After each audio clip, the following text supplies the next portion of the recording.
Welcome to Signal, the podcast that raises your frequency. I'm Maury Fontanez. And I'm Melissa Grushka.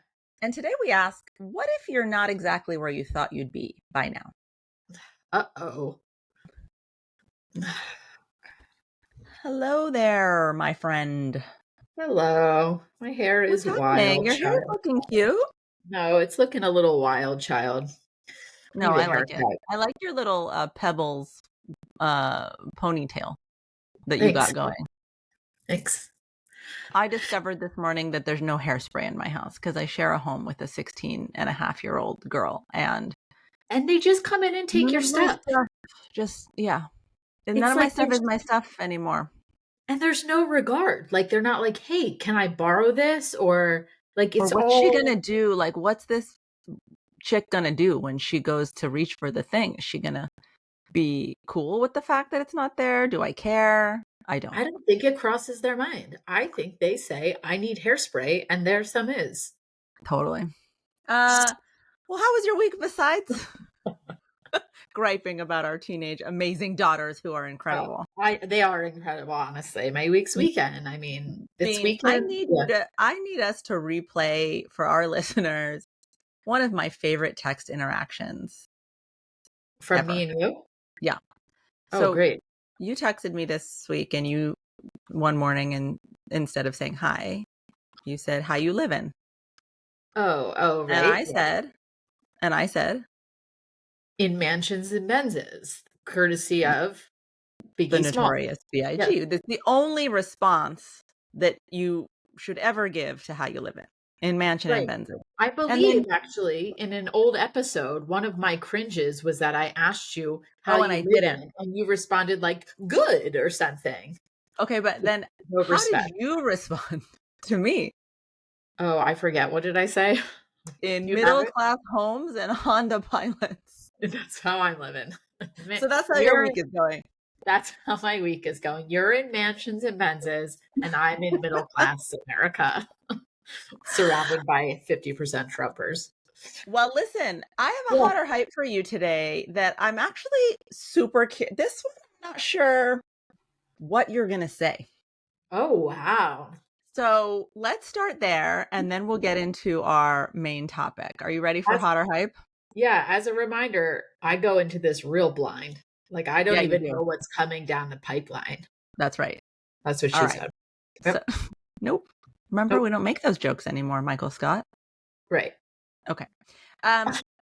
Today's hotter hype is the trend sleep maxing. Have you heard this term? Sleep maxing? You keep me fresh and hip. I knew it.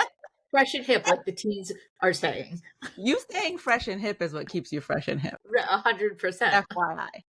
All right. So sleep maxing. There is a growing cultural trend that is rejecting hustle culture. Hustle culture being all about, you wake up at 5, you work out, then you're doing all the things, and you go to sleep at midnight, and you only need 5 hours of sleep because actually, if you want to succeed, you have to kill yourself for it and hustle. Pendulum, as it does when things are not healthy, has now swung all the way to the opposite extreme to what we're calling sleep maxing, which is the prioritization of quality sleep as a part of your fundamental wellness. And actually, there was a blog I found that summarizes 2025 is all about prioritizing rest, and not just rest, but quality rest. All right. So far, I mean, what's there to be? I mean, what's controversial about sleep? Yeah. All right. So here's the thing. The term sleep maxing actually really refers to maximizing sleep via gadgets, technology, but also rituals and environment tweaks. And so if you've ever seen the Oura Ring or what TJ wears, which is the Whoop, people are wearing a lot of technology that's constantly tracking your biometric data and telling you whether your heart rate has changed and, your breathing has changed. And therefore, and it's actually even getting more detailed than that. TJ just went and did a blood test that he is supplying to Whoop that now also is tracking through the data any shifts in other biological changes in him. You can tell I know a lot about this. But so You're what's happening is because of sleep maxing and this idea that like the data is showing you that you're not getting good sleep, there's been an uptick in wearable technology, sleep rings, advanced sleep trackers, and it's really focused around heart rate variability. That's what these technologies do. They're measuring your heart rate variability. And so the wellness category, because of all this tech, is shifting towards personalized, measurable, everyday behaviors. Because when you're tracking your heart rate variability and you go in and say, well, yesterday I drank 3 glasses of wine, right. or I shared my bed with someone, or I went to sleep an hour later than I normally do, the tech is coming back and saying, well, when you drink 3 glasses of wine or you sleep in bed with someone who's rolling around, your sleep habit is being affected. And so Yeah. that's how you Don't can make, remind me. yeah, exactly. That's how you make changes, because the tech is also reminding you of what the changes do. All right. So what people are liking about the practice? In addition to the tech part, it's really about prioritizing self-care, upgrading your environment to create a Right. better sleep, situation. So cooler rooms, blackout curtains, weighted blankets, sound machines. I cannot sleep without my white noise. Brown noise. Mine is brown noise, FYI. Which you have an issue with when we share a room. Or no, you like it. I have brown noise. I I bought think a you machine because I like the brown noise. I don't like white made fun of noise. my brown noise app when we were in Paso Robles. That's incorrect. Did I You're make that 100% up? Okay, fine. I incorrect. dreamt it. So the environment being more conducive is one tweak people are making. I already talked about the gadgets. And so you're seeing a lot of social media influencers showing all of their sleep maxing, get up, what their room is looking like, the new comforter, the gadget they're wearing, and it's becoming a big trend. Good stuff is that it's making us more aware of what we need to be healthy, which is good sleep. It's shifting the wellness narrative away from, external like supplements or detoxes. It's saying, Right. no, no, no, sleep is critical to our wellness. And what I really do love is this shift away from hustle culture, which I have never been able to ever stomach. The idea that being good means that you're constantly pushing yourself. Here's some of the hype signals. I'm going to put them out there and then you get to weigh. Oh, yeah, I'll pick. The concept is solid, but, um, us type A people, especially with data and gadgets, can lean into perfectionism even in this wellness area, right? Right. So there is some anxiety that the data creates around, oh my God, I have to wake up and see, did I sleep enough? Oh, I didn't do this perfectly. I've got to be extra vigilant around the data that's reminding me about my sleep. The other thing is that, I think for me, and I say this to TJ all the time, I get nervous when he wakes up and I say, how did you sleep? And he has to check his phone to tell me how he slept. Right. Right. And so for someone who's so interested in intuition and self-awareness and self-sensing, I worry sometimes that gadgets and data are moving us away from just trusting what our bodies are telling us, trusting what your mood and your energy is telling you, and more towards this really linear, data driven, well, the app tells me I slept well, so I must have. Well, maybe the app had an error. Or, there could be a million reasons why the app's telling you slept well and your body's telling you you're not. So my biggest criticism or critique or flag around tech and sleep maxing is, are we moving further away from trusting ourselves, from needing external from our internal validation telling us what's true versus the external. So that is sleep maxing being hot or hype. Am I hot or hyping sleep maxing or hot or hyping technology to advance sleep maxing? Well, it's all Tied intertwined. together. Okay. Yeah. Well, I have and always will be a advocate of quality sleep. I don't need a ring to tell me. I have always been that way with my children. I've been very rigid about nap schedules. I was always very rigid because I am a big believer that sleep should be like is a foundational piece of our wellness. So anything that's going to give more attention to that, I'm going to give it super hot. I love that it's moving away from hustle culture. I love that there's that anyone's even paying attention to it. Like I always love how the Europeans take naps in the middle of the day and they Oh yeah. prioritize their wellness and they don't hustle in the same way we do, yet they are successful anyway. Right. Um, and I don't mind the technology addition. I hear what you're saying, and I still think people are aware. I don't love that TJ has to check it right away, but I still think if he couldn't check it, he could probably still tell you how he felt. And I think that anything that can enhance your knowledge about your wellness is typically a good thing, as long as you don't become too reliant. So I'm hot. I'm hot, hot, hot for sleep. You're hot, hot, hot for sleep. Hot, I hot, hot. am going to say hype around Oh, snap. the terminology, the technology, the over reliance on something outside of yourself to tell you how you're feeling. I am all for moving away from hustle culture. Please, people, sleep. But do we need to call it sleep maxing? Just, remember that your body needs sleep.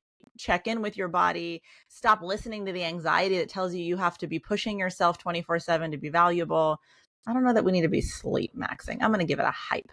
All right. But I think there are a lot of people who don't realize the effects of things like alcohol or screen, all the True. things that then you're getting it and you're like, oh, wow, now I see it in the data.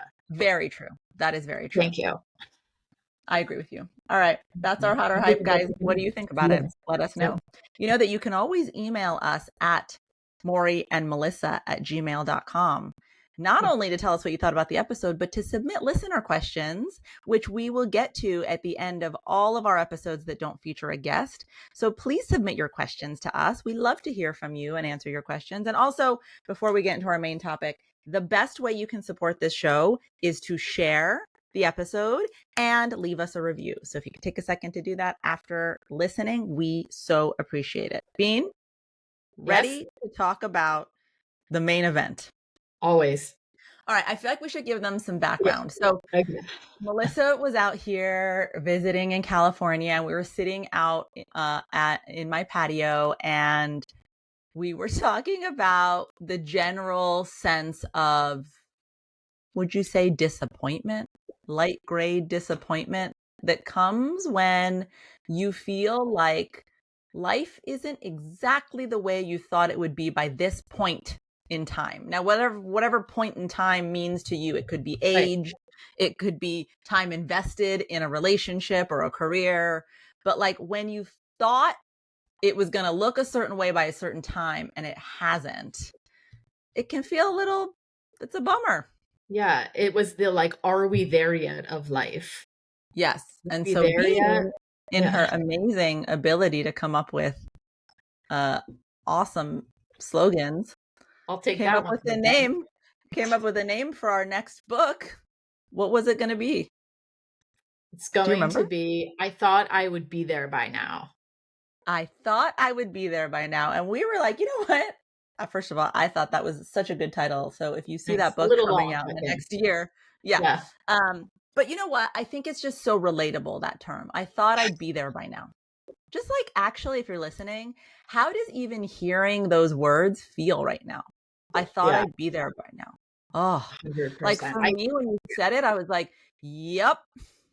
I keep thinking it's really relevant for people in our stage of life where we're like in our mid 40s, and it's like a real kind of, I feel like almost an awakening point, but really it works anywhere. I mean, there are people in their 20s, like you said, who have been sitting in a relationship thinking they'd be engaged by now, or someone in their early 30s who thought they'd get pregnant easily and is still waiting. And it's a long journey, and you're confused as to why it hasn't happened in the way you dreamed it would happen.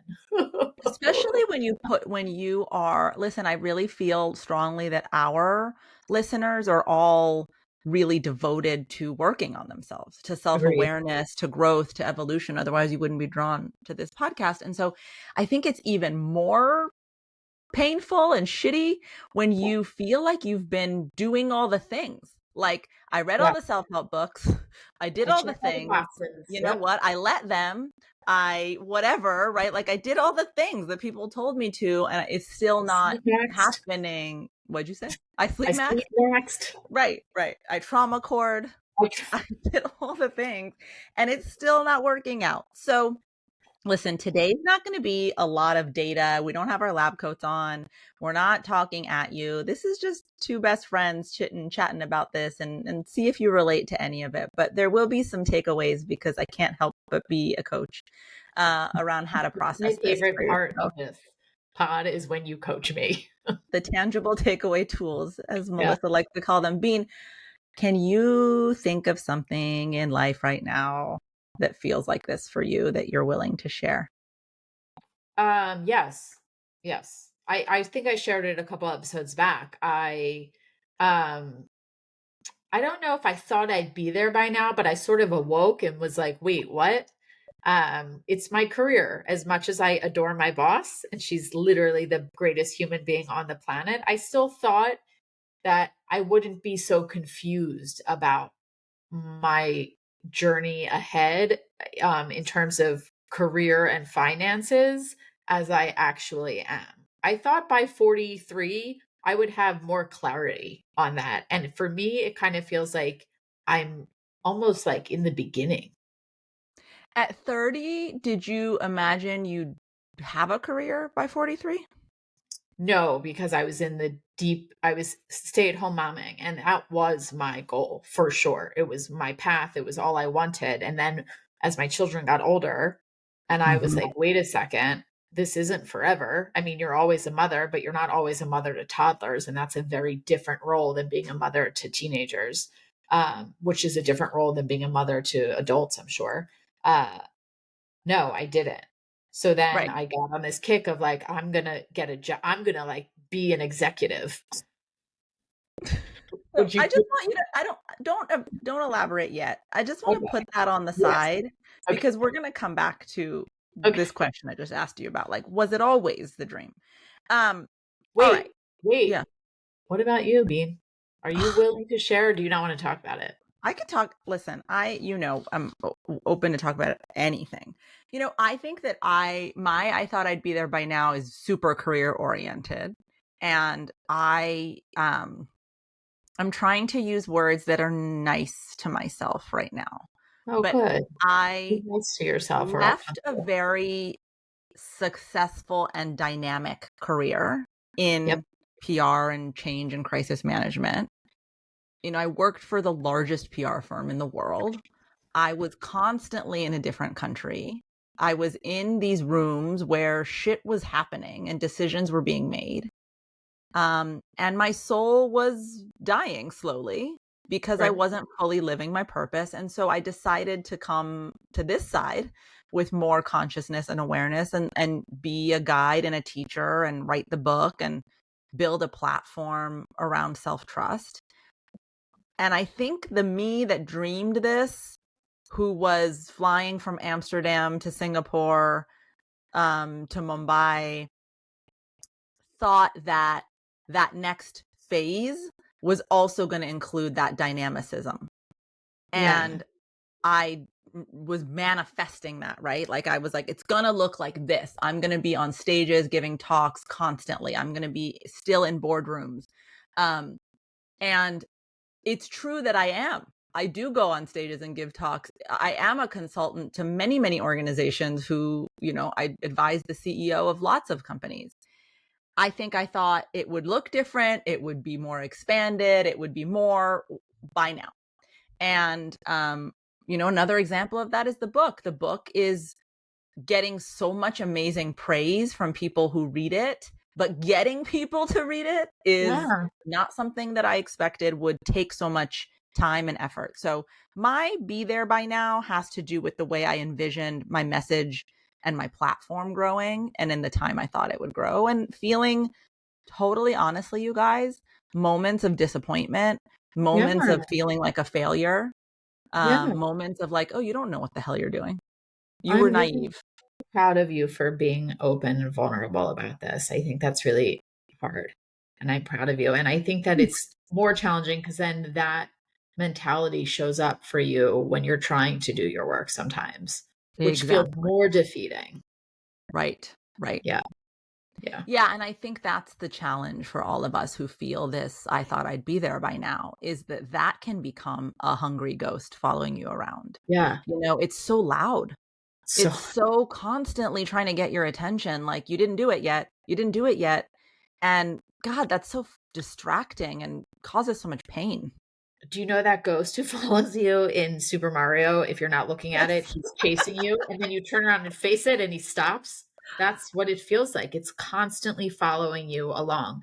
Me showing up every day with you, I'm like, what are you doing? Are you doing this right? Do you even know what you're doing? Is this what you're supposed to be doing? It's that little Super Mario ghost with those thoughts. Well, this is so beautiful because you just said if you turn around and face it, it stops. And I think this episode Mm, is about turning around and facing it. no, I don't want Yeah, to. we're gonna face it. Oh, okay. Okay, so I wanna break this down into a couple of steps so we can all metabolize this and come out of here feeling better about not Yeah. being there by now. Okay. The first thing for me is in my own life, and when a client shows up with this feeling, is this idea of like, for the sake of what?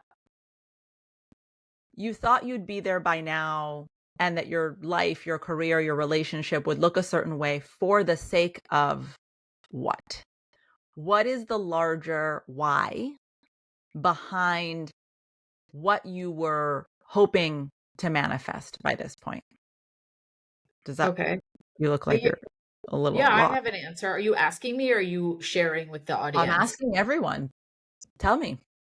I mean, I think mine really, which has been a lingering thought for me for a long time, is my own financial independence that I have never had in my entire life.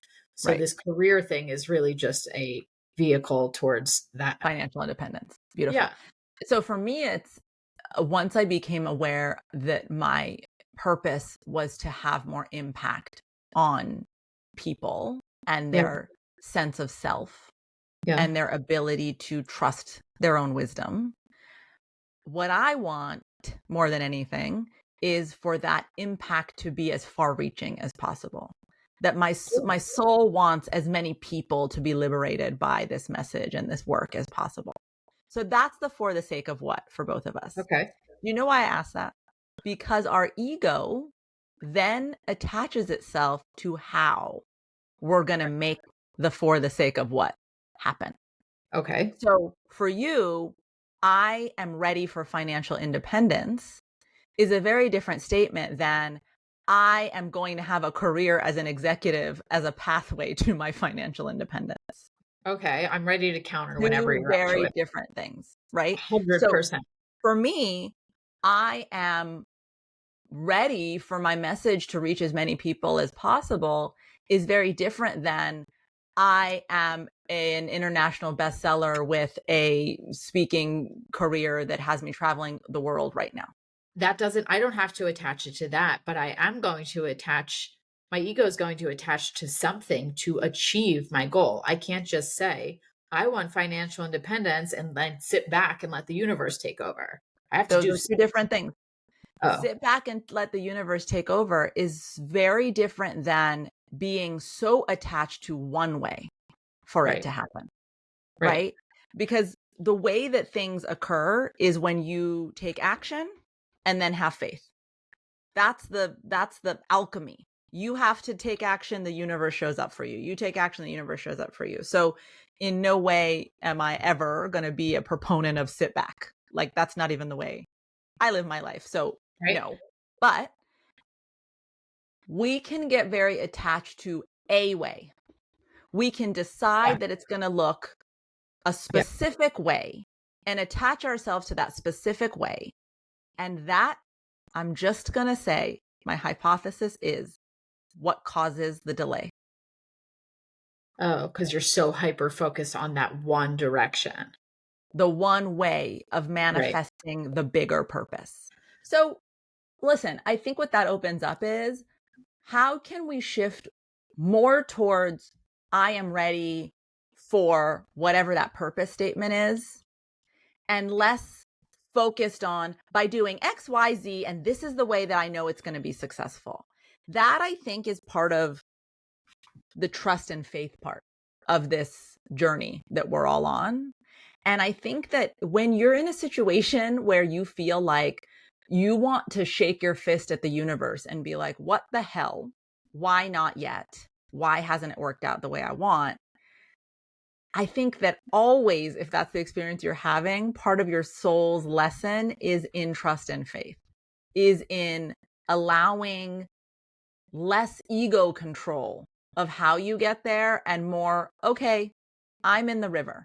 I know that this is what I want because this is the impact. This is what I want. And this is the purpose of what I want in my life. The core desire is financial independence.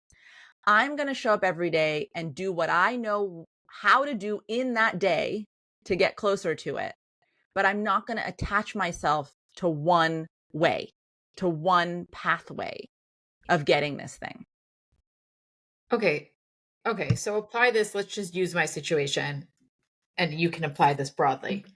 So I just continue to show up where I am and stay the course. That's the secret, is staying the course. You show up and you do what is in your toolbox, in your knowing that you can do in that given day without the story, this is the only way. This is what I'm doing right now.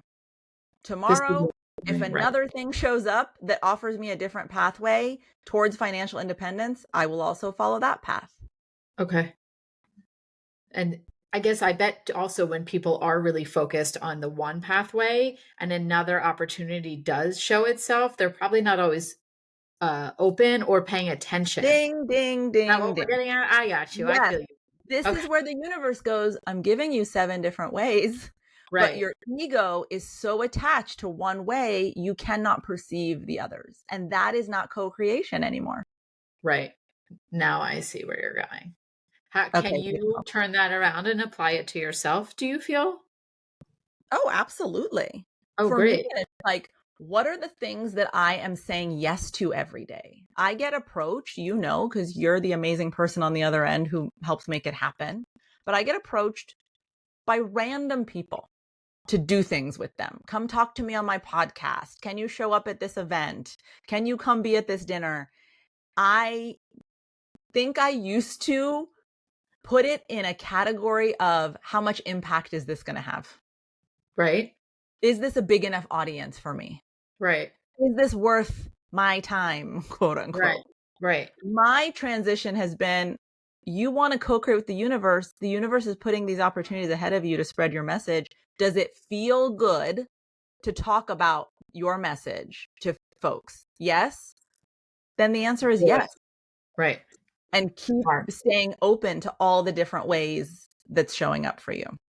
All right. I don't want to belabor that point. No, but you are, I will say you are living to that. I mean, you are getting these random requests and you're like, yep, tell them yep, tell them yes. Yeah, totally. Kudos. I don't want to belabor that point because I want to get to a couple of other things. Okay. The second thing that I use the most when I feel drained or sad or disappointed by, I thought I'd be there by now, is evidence. And you know, I love evidence as a tool. So do I. For you sure do. Evolution. And self-trust. Self-trust, really, right? And what I mean by that is like, think about a time in your past where you wanted something with your whole soul. And then I want you to think about how that worked out.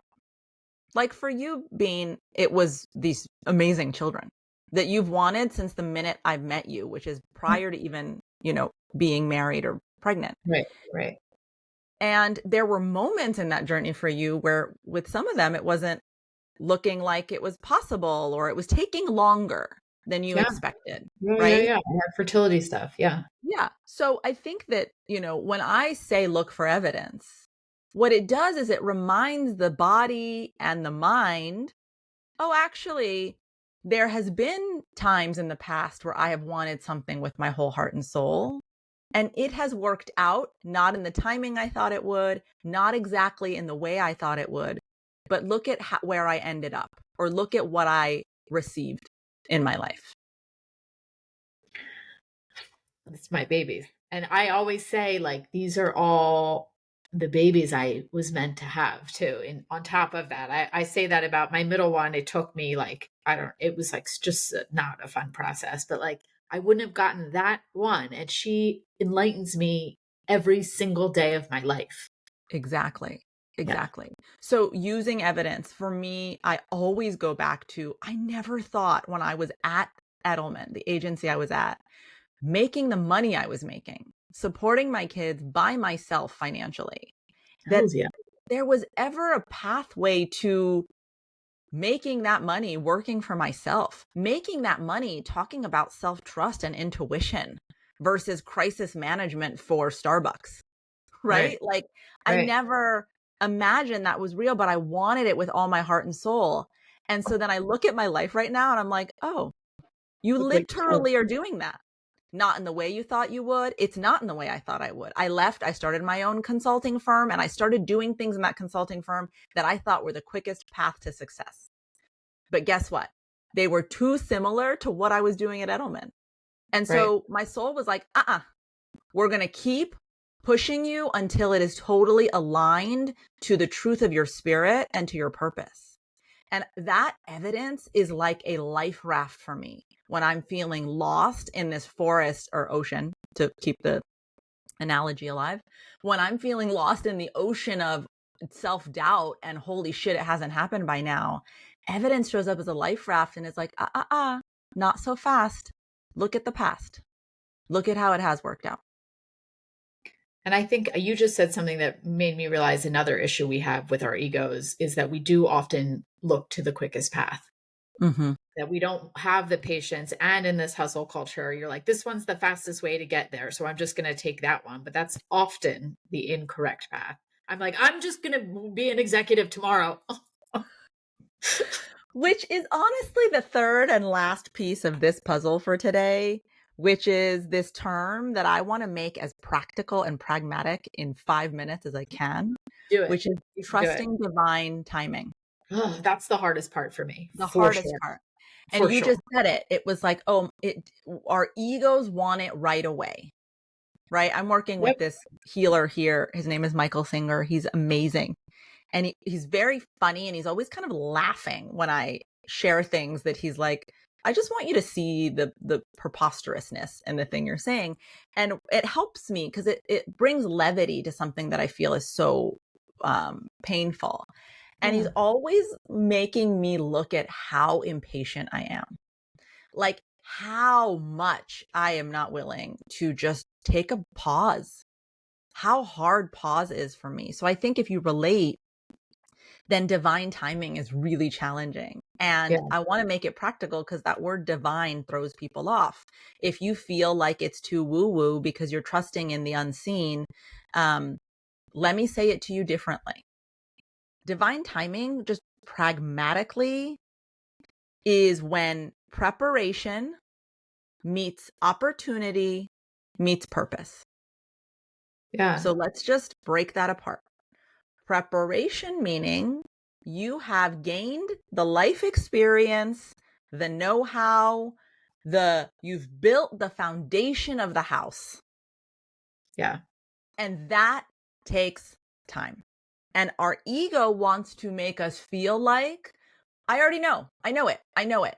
But there is Or I such, don't know it. I need it. I need it right now. yeah, I know I don't know it, but I need it. Like it has to happen or everything's going to go up in smoke.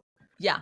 But there's such a big difference. And I think I don't know it, then great. If you don't know it, then you need the You need to know. preparation. You Right. need the experience, or else I'm telling you from experience, the opportunity shows up and you don't handle it the right way. Right. So preparation, even if you feel like I know it, I just want to say there is a difference between an intellectual understanding of something and a full body knowing of it, an Agreed. experiential understanding of something.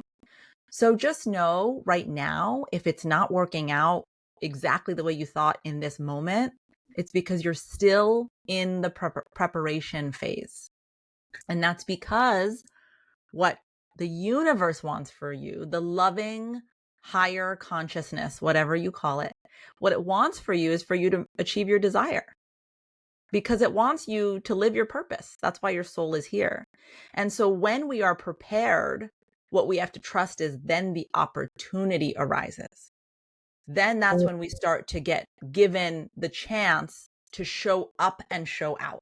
Here's what I know. Here's what I can do. Here's what I'm Right. here to say. Here's what my experience can tell me. Yes. And then when the opportunity arises, it is when you are on this path to total consciousness and self-trust and living the life you're meant to live, the opportunity must be aligned to your purpose. So for example, this just happened to me this week. I didn't even tell you this. What? I got a job offer. What? Yeah. Inside of a pretty successful corporation in the tech space. What? And I was laughing because I have been spending so many months being like, I just want stability. It's really hard to be a gig worker. It's really Yeah. hard to be constantly looking for clients when you have financial anxiety. And I think it's so funny that the universe was like, okay, how about Here. this? And I had to be really honest with myself about this isn't my purpose. My purpose isn't to do corporate communications for a tech company. That's not what I am here to do. And I know it because I've written this book and people leave me the most beautiful, heart-wrenching messages saying it's changed their life. I know my purpose. So opportunity shows up, but we have to make sure it's aligned with the reason we're here, the thing that makes us feel most impactful, most fulfilled when we do it. And when you Wow. look at divine timing in that matrix, in that equation of preparedness meets opportunity meets purpose, maybe it can feel a little less painful or personal that it's not happening right now. And maybe you can start to believe in trust and faith around those three things. I need to do my negative Nancy thing one more time because I'm really Go for it. curious how you're going to answer this. Um, what do you say to all those people who have spent their lives like working towards a goal and it doesn't come? Like a lot of people sadly die without living their dreams or hoping that something was going to happen and it never does. So they What I do allow the space for the timing to come into play. What do you say when, because sometimes I'm like, well, this is just not going to happen for me. I'm so happy you named that because there's a way that our inner critic, driven by our ego, likes to produce other evidence of other people's lives when we Right. start to get a little hopeful because it's trying to protect us. So just Yeah. notice that, by the way. So when you notice yourself starting to just give up to trust and faith and kind of, okay. And then the thought goes, well, what about other people's lives? I just want you to notice that voice is trying to introduce cynicism to protect you. Other people's lives you know nothing about. It's And true. you have no idea if the things they wanted came from the truth of their spirit and their purpose or from conditioning around what success looked like, True. from keeping up with the Joneses, from Yep. making mommy and daddy proud. You have no freaking clue. So if it's Right. someone else's life, it's none of your business. Your It's business is your life. And it's people who probably haven't been able to identify their true purpose. That's right.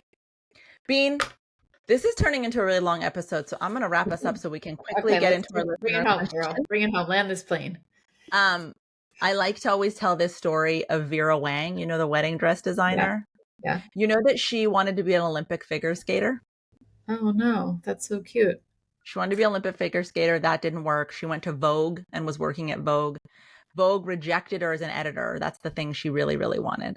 Right? And then she, in this moment of like just frustration and just bleh, was getting married and designed her own wedding dress Oh, out of really? just necessity, and is now one of the most well-known, iconic, prolific wedding dress Oh, designers, wow. and That's has really fun. always said, can't even imagine this not being my outcome. Oh, yeah. Wow. Yeah.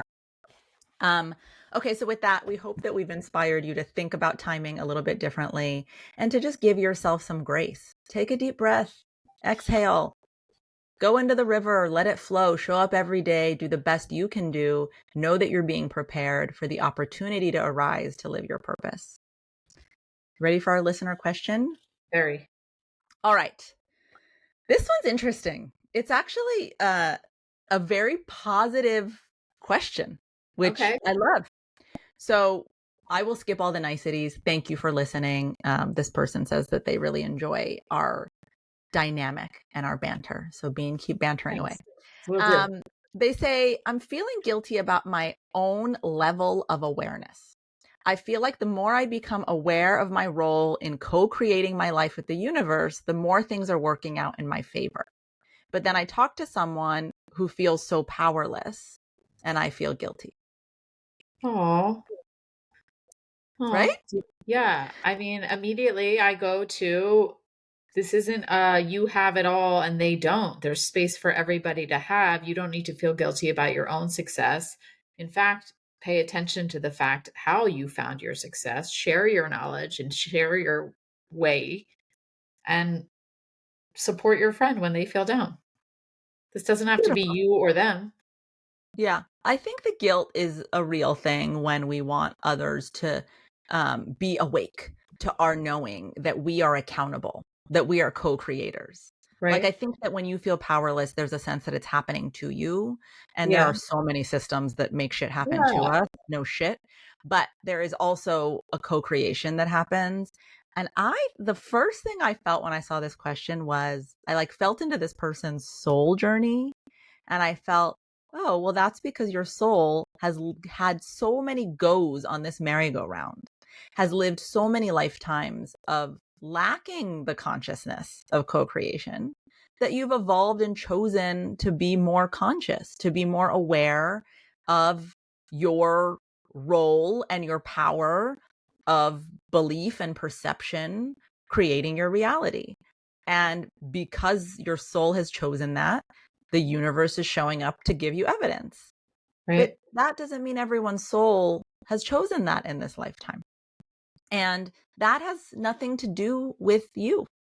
That has to do with their soul's journey. And I think the best way to honor other people's soul's journey is to just witness it with them without pity or judgment or comparison. Guilt is comparison. So know that your soul and your friend's soul has picked two different journeys to learn two different lessons, and it has nothing to do with you. Friendship, love, connection is about just being alongside people as they navigate, as we all navigate the Yeah. ups, the downs, the craziness of being on this planet right now. Touche. Touche. All right, guys. Thank you for listening to us. We hope that you took something away from this episode. And if you did, please remember to share it. We'll be back in 2 weeks with another new episode of Signal. See you then. Bye. Bye.